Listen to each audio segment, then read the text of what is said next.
शेतकऱ्यांचा संपूर्ण कुटुंबाचा शेतातच आमरण उपोषण सुरू। एमआयडीसीने जबरदस्तीने शेतजमिनी हस्तांतरित केल्याचा आरोप। अंबरनाथ तालुक्यातील पालेगाव फणशीपाडामध्ये उपोषण सुरू। महाराष्ट्र राज्य प्राथमिक शिक्षण समिती जिल्हा ठाणे यांच्या वतीने धरणे आंदोलन। 2015चा संच मान्यतेचा निर्णय। मराठी शाळेच्या मुळावर उठणारा मराठी शाळा वाचवण्यासाठी निर्णय मागे घ्यावा लागेल, शिक्षकांची मागणी।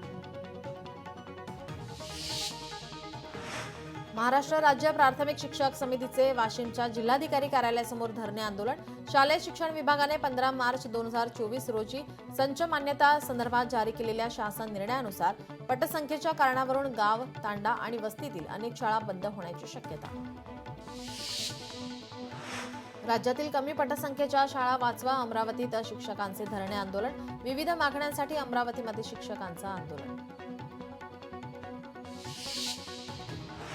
साताऱ्यात राज्य प्राथमिक शिक्षण समितीचे जिल्हाधिकारी कार्यालयासमोर धरणे आंदोलन। 15 मार्च 2024च्या संच मान्यता शासन निर्णय रद्द करण्याबाबत शिक्षकांचं आंदोलन।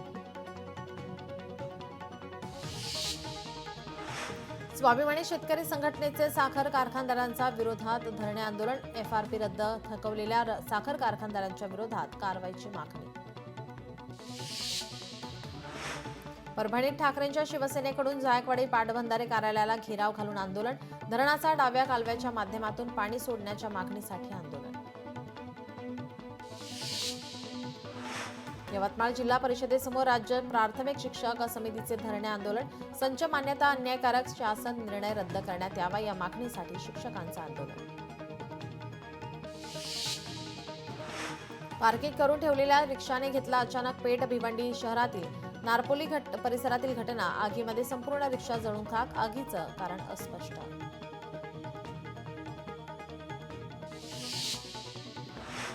पैठण जिल्हा ग्रामीण वाहतूक शाखेच्या वतीनं ड्रिंक अँड ड्राईव्हच्या संदर्भात विशेष मोहीम। धुलीवंदनाच्या पार्श्वभूमीवर 26 जणांवर कारवाई करण्यात आली।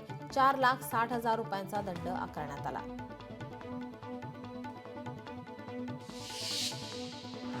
अकोल्याच्या ग्रामीण भागातील विद्यार्थ्यांना शहरातील टवाळखोर युवकांचा त्रास। टवाळखोर तरुणांनी विद्यार्थ्यांवर चाकू हल्ला करण्याचा प्रयत्न केला।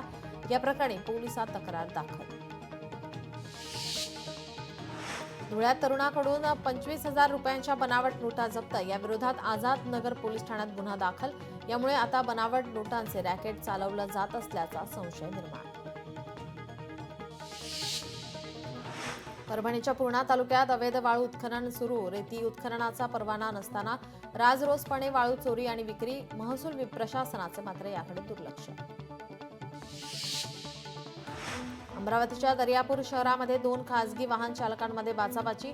बाचाबाचीचे रूपांतर चाकूने वार करत हाणामारीत। या प्रकरणी अनेक जण जखमी तर दर्यापूर पोलिसात तक्रार दाखल।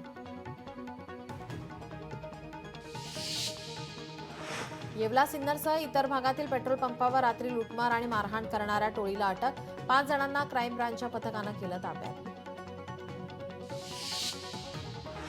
चिपळूण लाईफ केअर येथील गोडाऊनला आग। जंगल परिसरात पेटवण्यात आलेल्या वणव्यामुळे आगीने घेतला भडका।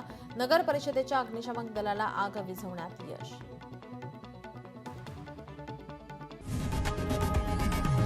लोकशाही मराठी ऐका, पहा, जागरूक रहा।